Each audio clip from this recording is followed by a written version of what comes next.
Perché dans les hauteurs de Servières, l'ouvrage des Aides semble figé dans le temps. Creusé à même la roche, dans les années 1930, ce bastion de la ligne Maginot se dresse comme un témoin silencieux d'un passé troublé. Aujourd'hui, ce lieu méconnu se dresse encore dans un état de conservation exceptionnel.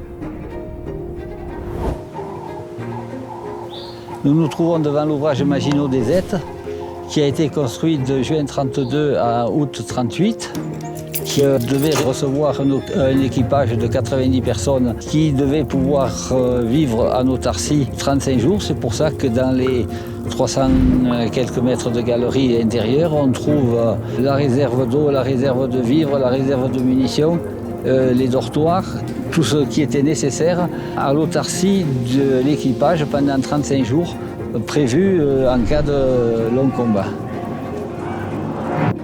À la fin des travaux en 1934, l'ouvrage des Aides était prêt à remplir sa mission défensive. Il s'illustra en 1940 en prenant pour cible des positions ennemies, jouant ainsi un rôle actif dans la défense de la vallée. Pourtant, après la guerre, son utilité déclina et il fut progressivement abandonné, laissant derrière lui le témoignage d'une époque révolue.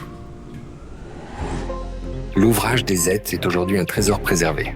Grâce à l'engagement d'une association et au soutien de la commune de Servières, il est désormais accessible au public, en conservant ce monument qui a traversé la guerre et l'abandon. C'est tout un morceau de notre histoire qui reste protégé de l'oubli.